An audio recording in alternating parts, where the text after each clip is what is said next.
back to this main two-parameter example that we've been studying. This is the one which Philip Candelas yesterday called the octics, the case of octics. It starts life as weighted projective space, P1, 2, 2, 2, and then the Calabi-Yau hypersurface is some weighted degree 8 polynomial in those homogeneous variables. But in order to resolve the singularities which occur in this model, you introduce a further x6, which is another homogeneous coordinate used to resolve the singularities. And then you also introduce, in order to build one of these gauge linear sigma models, you introduced x0 for the gauge linear sigma model purposes.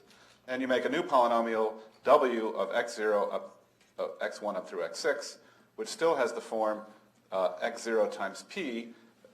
Now p will depend on all 6 variables, and I'll write the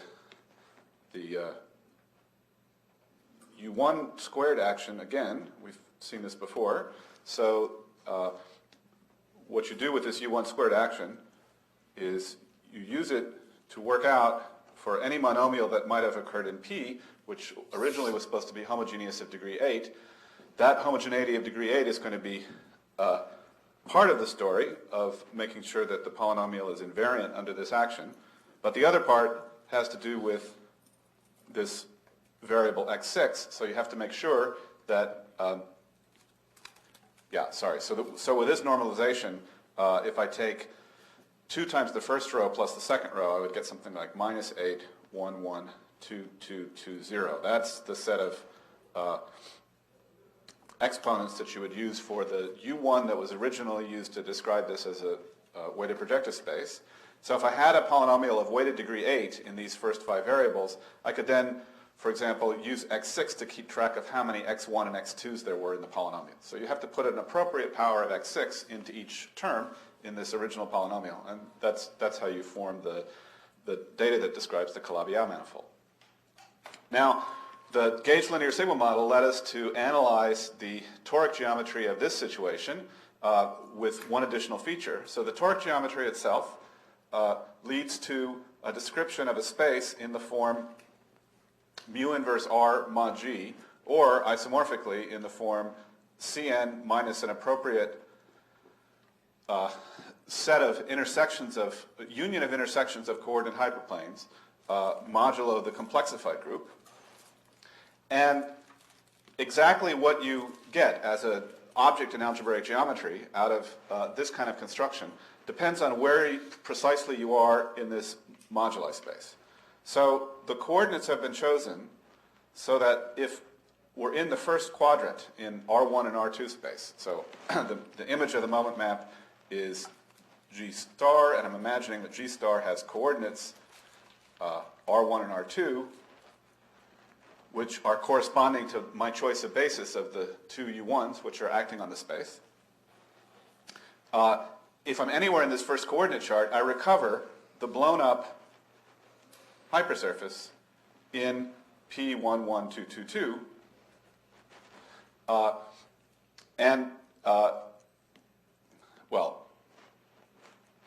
I discussed briefly how to work out what these different regions are. Let me just mention again what the boundaries of the regions are going to be. So here we have a region bounded by R2 equals 0 and R1 equals 0. So this has both of the coordinates positive. And the basic method of determining which values of R lead to which particular subsets to omit goes something like this. You take various pairs, since we have a rank 2 group, you take various pairs of the homogeneous coordinates. You, for example, if I took the pair 2 and 3, you analyze the structure of the group if it were going to be made to act purely on these 2 coordinates, and thereby eliminating those two coordinates in favor of the rest of the coordinates. And then you try to see for which values of r would it be possible to have all of the remaining coordinates vanish.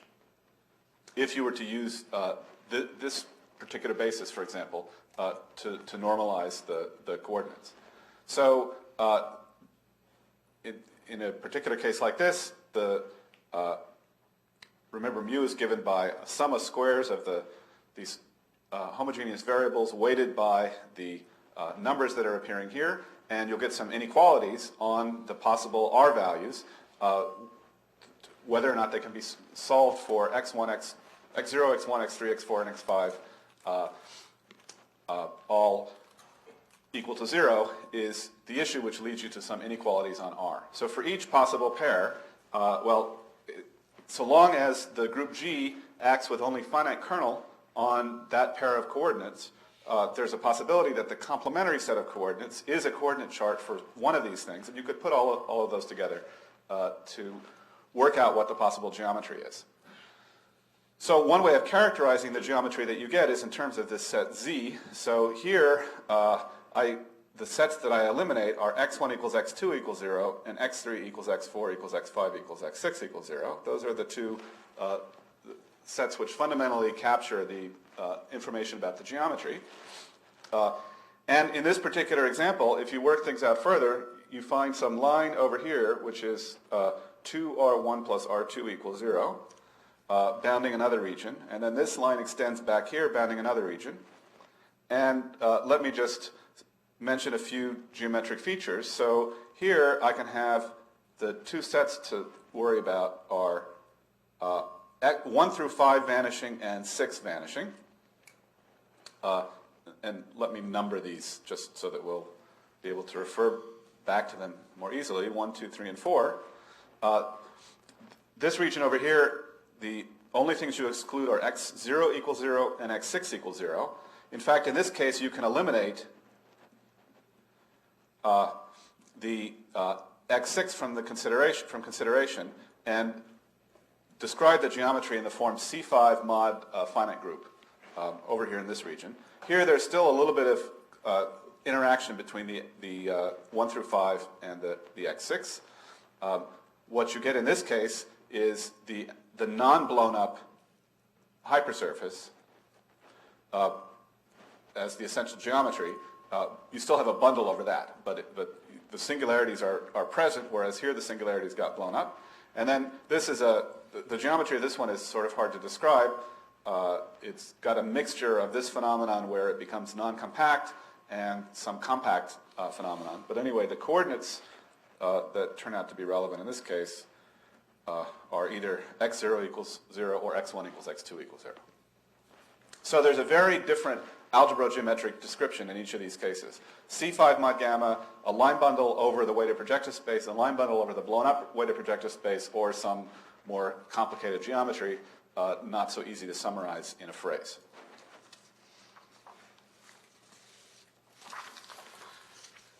Now, the analysis that we've done with instanton sums in a model like this has been restricted so far to this, in the coordinates I'm using, to this first coordinate.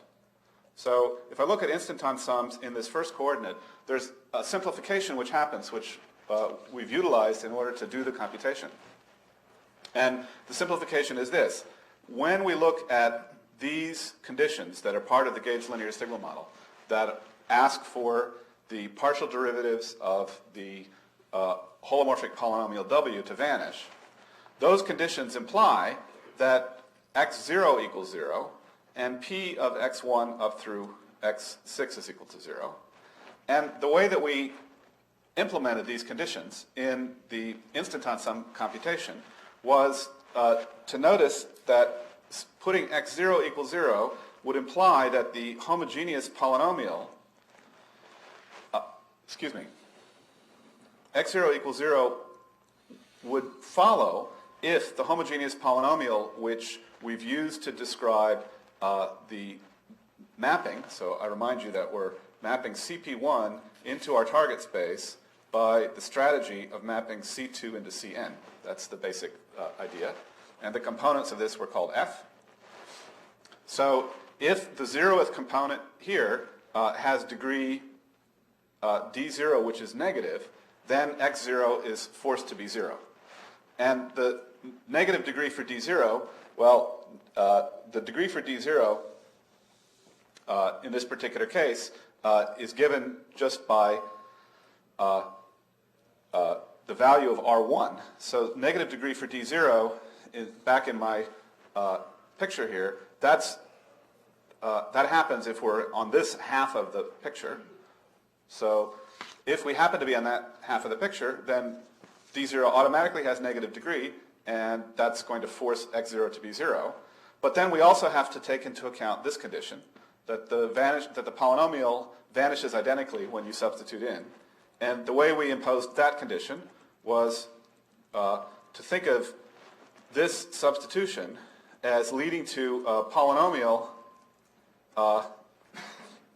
in S and T of large degree. It turns out to have degree minus d0.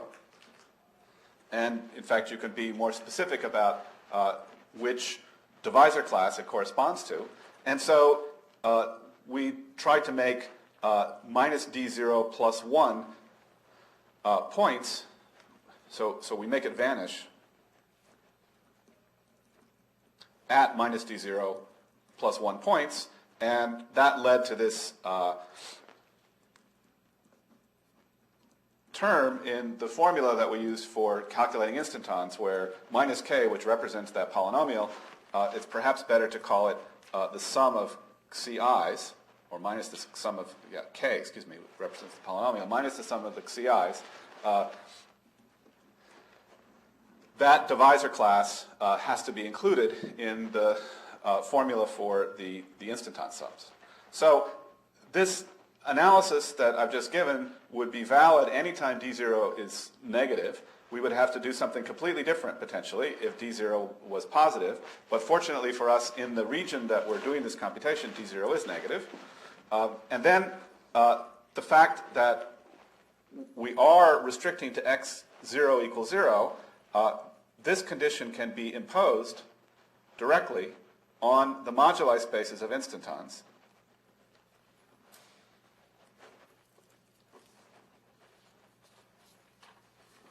So we don't look really at maps from C2 to Cn, but effectively we're looking at maps from C2 to Cn minus 1, where we're setting x0 equals 0. We're making a toric analysis of those maps, and in that toric analysis, the key fact is that the corresponding toric variety, so let me call that mu0 inverse of R, mod G, for a moment, mu0 inverse of R is actually compact if we're in region 1. So the physical calculation of these correlation functions, which had an expression as a sum of things of this kind, so minus d0 plus 1, calculated in the various instanton moduli sectors times q to the n. That expression makes sense as an evaluation of an intersection product followed by evaluation on the fundamental class of the manifold for these cases, because the instanton moduli spaces themselves are compact. And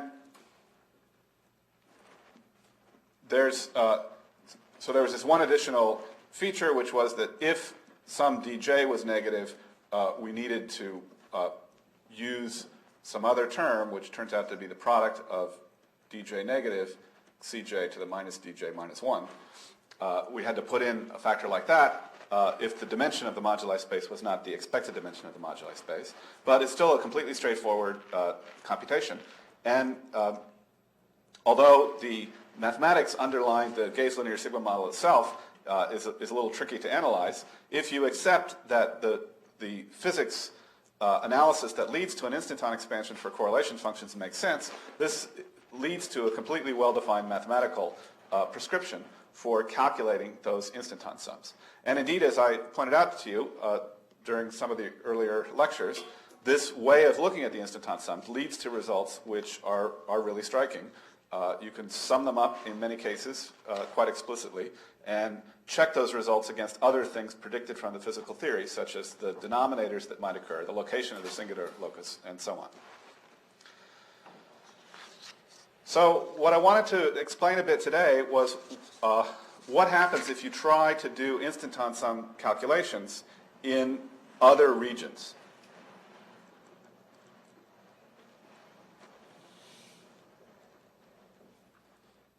So we want to try to work in regions 2, 3, or 4. And the method for doing this was proposed by myself and Ronan Plesser in a paper we wrote in 95, I guess, 96. And so I have to say that the method is kind of motivated by what happens with the instanton sum calculation in the compact case. There's not a complete derivation of this method. So it's a fairly typical type of development that happens in the physics literature where you have a partial reason to believe something is true. You proceed under the hypothesis that it's true for a while. You start to discover that lots of other things that you know to be true are consequences of it, and after a while you believe it. So the problem is that these instanton calculations involve studying measures on infinite dimensional spaces of maps from Riemann surfaces into this target space, and in the absence of some reduction to a compact case, like we did a few minutes ago, it's hard to make total rigorous sense of those maps. So I want to describe how the previous computation is modified in our proposed method, and then sort of show you the instanton calculations that you can then make in other regions. In fact, all of the examples that have been worked out show the correct structure for the instanton sums, no matter which region it is you're doing the calculation in. So this method, although originally based on doing instanton sum calculations in compact moduli spaces, is more general if suitably interpreted. So how does it go? Well, the observation is that the form of the factor k to the minus d0 plus 1 and of these instanton sum, of these correction factors that you had to put in when the dimension of the moduli space was not the expected dimension, these forms are very similar. They're not quite the same, but they're in fact similar. So this kind of factor applies only to the cases d1, d2 up to dn. We kind of separated off the role of x0 in doing this computation. When we write k to the minus d0 plus 1, in fact, it's almost the same as the other one, except for there being sort of two extra factors of this guy. And we can think of k in this context as being represented by xi0, which is minus the sum for j positive of xij in all of these cases. So where does a relation like this come from? Well, if you recall, I had this formulation of the data for the gauge linear sigma model in terms of a matrix which got factored into two other matrices. And one of the key things was that that matrix essentially had to have a row of ones and a column of ones. There was a condition of that sort, which is what leads to a conformally invariant physical theory. And having the row or the column of ones ends up implying that the sum of all of the x's is equal to 0. All of the Cj's is equal to 0. J greater than or equal to 0. So it's a necessary feature of this model. Now, I should say there are some related models in which you simply require the, I guess this is from the column. You simply require the 1, 1, 1 column to be in the column space, and so you might actually need to add together a few different columns to produce that. That corresponds to a case where we have Calabi-Yau complete intersections rather than a Calabi-Yau hypersurface, as we're discussing now. And there will be slight variants of this story where you have certain subsets which individually sum to 0, but in those cases you discover that you have to insert more than one factor to account for the more than one polynomial in the description of the Calabi-Yau as a complete intersection. And the same procedure ends up making sense. So aside from this one little feature that I have to put in 2 extra powers of k, I could really imagine taking a product of dj less than 0 where j is allowed to be 0, cj minus dj minus 1, and then somehow, for some reason, I also have to put in c0 squared. There's 2 extra factors of c0 that have to be put in. But this sort of rewriting of the contribution to the instanton sums has now put it in a form where you could imagine evaluating it in other sectors, not just in the first region, but also in the second and third regions. So the final form of this proposed contribution to the instantons looks like this. As I've just written, I have to take the product now over all j's, cj to the minus dj minus 1, and then I've got these 2 extra factors of c0, which I have to put in to make the formula fully balance out. So I would take a sum of those things in the nth sector, q to the n. That would be the basic form that you would expect for the instanton sum. Well, now we have to ask whether it even makes sense to evaluate this quantity, because we're no longer necessarily working in a compact moduli space. And so let me summarize briefly the crucial information that we are actually using about the cohomology of these spaces in order to do computations like that. So the cohomology of, well, I'll say of a toric variety, but really of any, excuse me, of a compact toric variety, but really of any compact space can be thought of as, well, it's an algebra. So there's a intersection product, or a cup product, if you like, together with multiplication by the coefficient ring. But it's an algebra with an extra mapping. And the extra mapping from the cohomology to the scalars, say the complex numbers, if we use complex cohomology, the extra mapping is taking a class gamma and evaluating it on the fundamental class of the manifold X. So that mapping is essentially what we're using, what we're denoting with these angle brackets in this particular instance. And these 2 things together, the algebra together with the mapping, leads to a structure that's called a Frobenius algebra on the cohomology. And that's the basic structure that we need in order to evaluate these instanton sums in some sense. So we need some to carry out the calculation of instantons. We need to know that h2 of x generates h star, and we need to be able to evaluate various kinds of numbers which are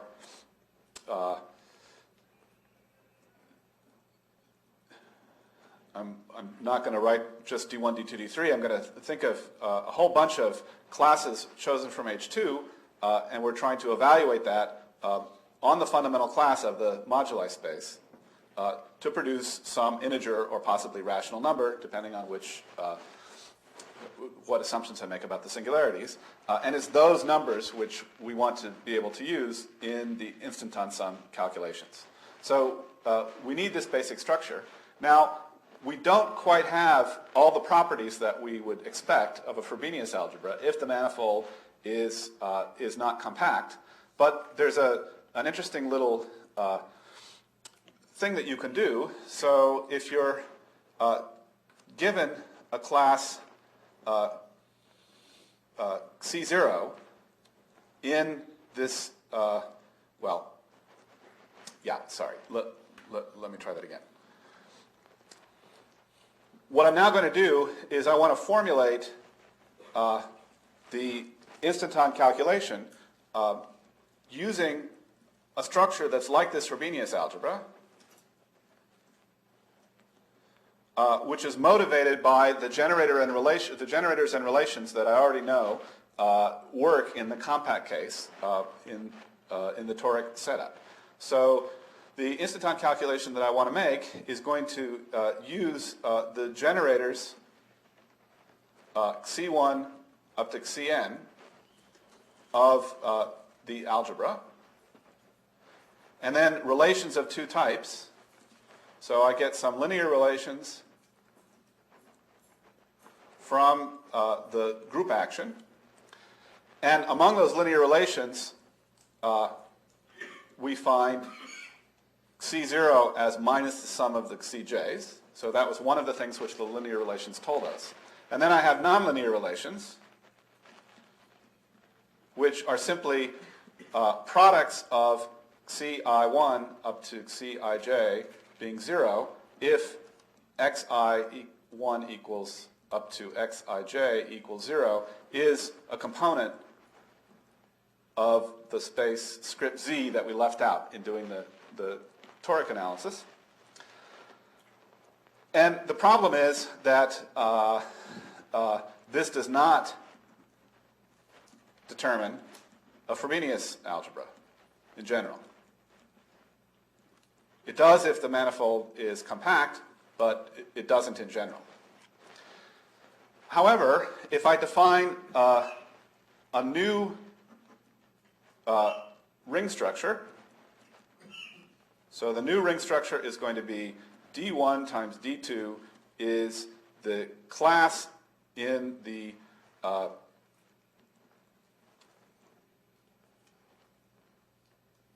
it's going to be the class of D1 times D2 times C0 in my algebra.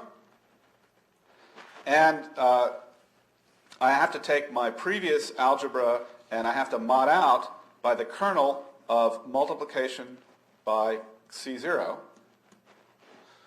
Well, let's see. So the instanton calculations that we did before, we actually did with x0 set equal to 0, as I mentioned. We suppressed the x0 completely.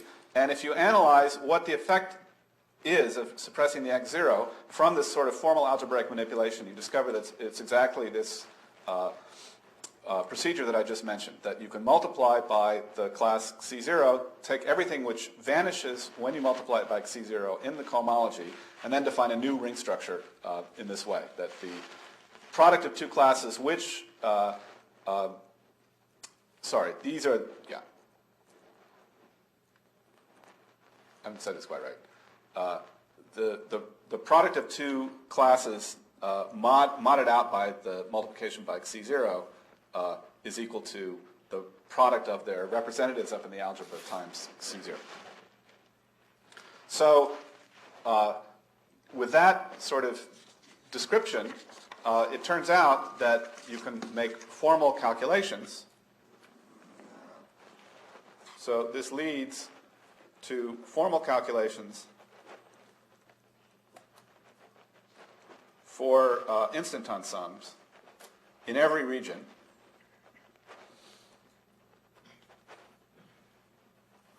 which agree with the original calculations in the geometric regions, such as region 1,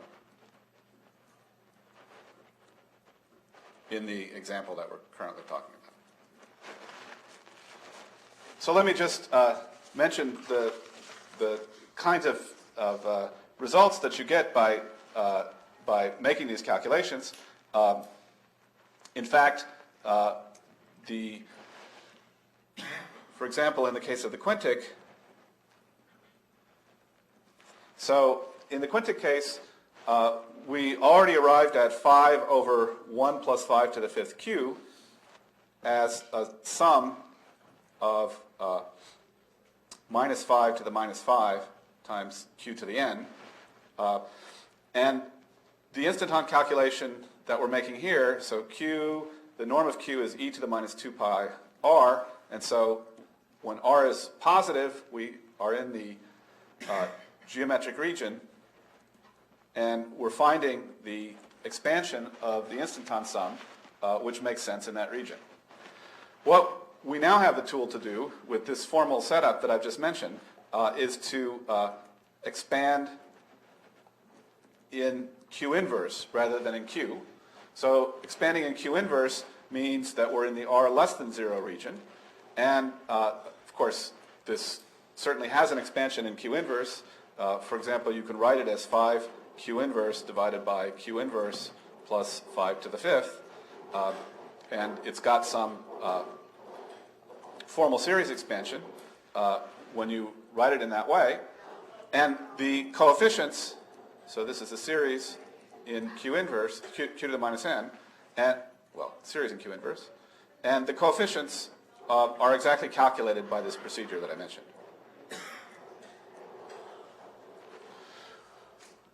Or, in example 2,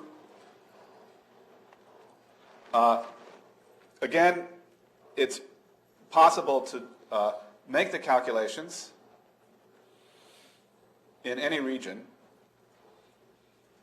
and they're actually easier to make when you follow this prescription. They're easiest to make in region 3, and in region 3, you end up finding some contributions to the instanton sector, which looks just like minus 2 to the 8n1 plus 2n2 plus 3 minus j times some binomial coefficient again. So this is the same form of the answer that we basically used before. The Q's that are used, so now I'm in region 3, the Q's that are used are supposed to correspond to the R's that are the R coordinates, which are the boundaries here. So if I go out far in this direction, I'm using minus R1, and if I go out in this direction, I'm using maybe 2R1 plus R2, maybe minus 2R1 minus R2. So the ends that are being used are in the dual cone to region 3, and they have to be weighted with appropriate Q's.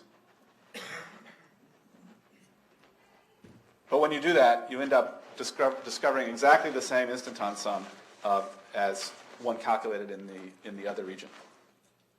So sorry, I didn't give you too many details about how these computations go, but the main point I wanted to make was that when you consider this picture of the overall moduli space, there's not only a good technique for going way out in this direction, that's the place where the Q's, the original Q1 and Q2 are small, and making the computation of correlation functions using the instanton expansion in that direction, but you can also go far out in this direction, make an instanton computation there. You can go far out in this direction, make an instanton computation out there. You can go far out in this direction, make an instanton computation out there. And in each of these cases, the instanton sums provide an accurate and precise calculation of those correlation functions, which converges up to the closest part of the discriminant locus that you're finding in that particular region.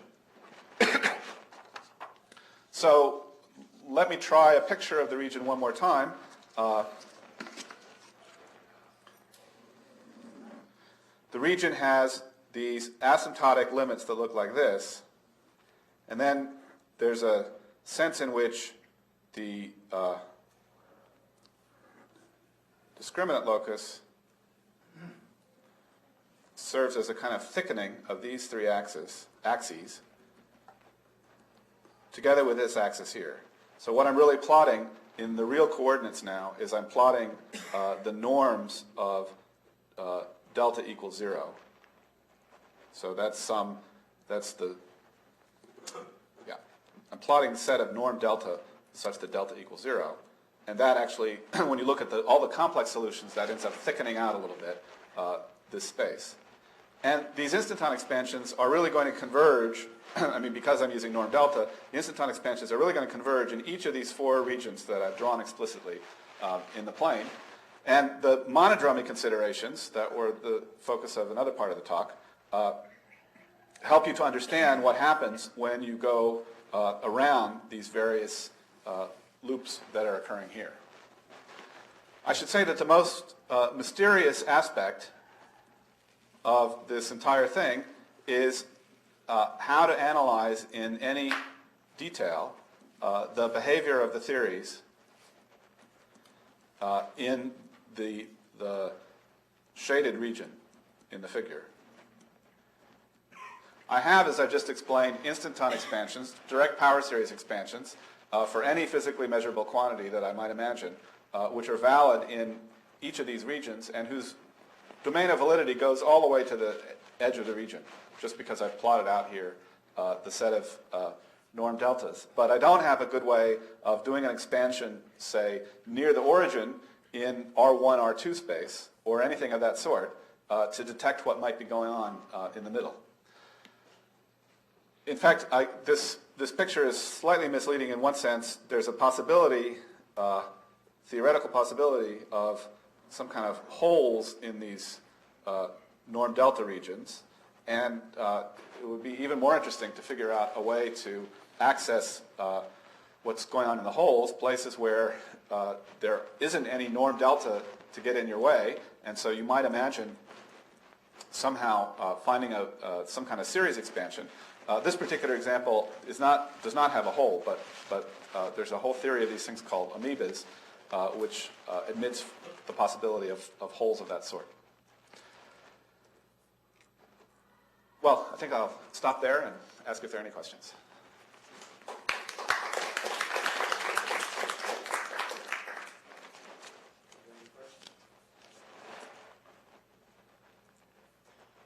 Yes? What's your amoebas?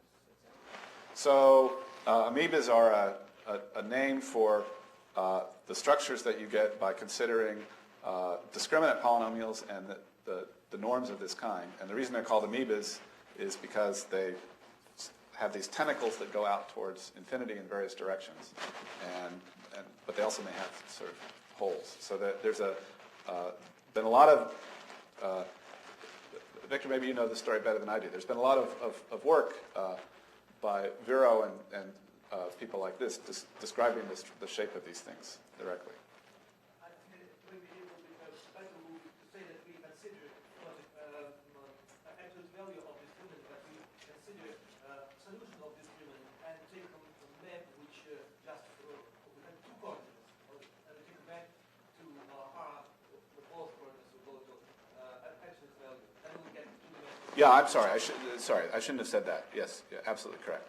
So it's the set of norm Q1, norm Q2, such that delta Q1, Q2 is equal to 0. Yeah, that was sloppy in my mind.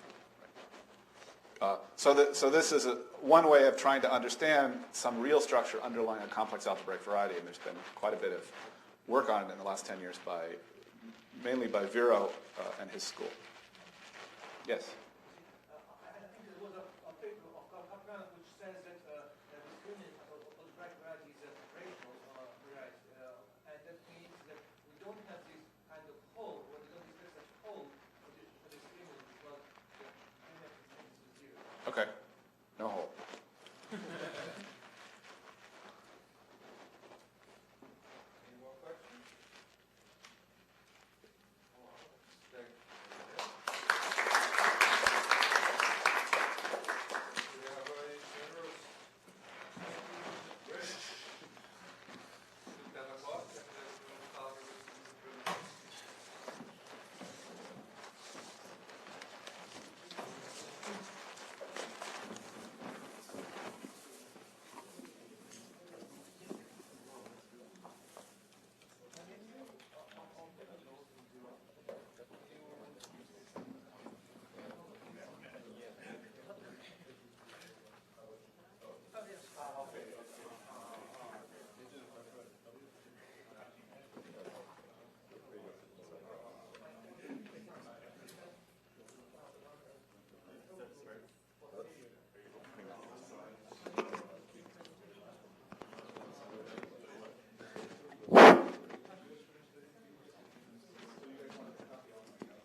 think what happens is Yeah, after some it time, times out, yeah, so they let me turn it off completely and then again begin. Yeah, okay.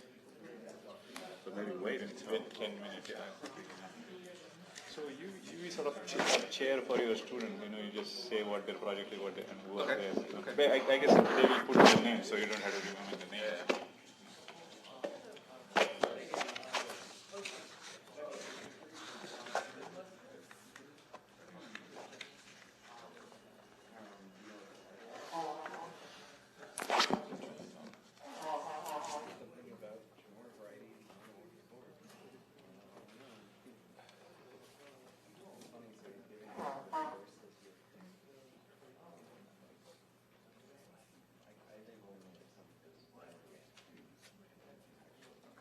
Yes, guys. Yes, guys. Oh, no, I can't. And for the second semester, he rolled it over into this semester. It takes a long time to get into anything new material. Michael Harris is in the same quarter. Did you know?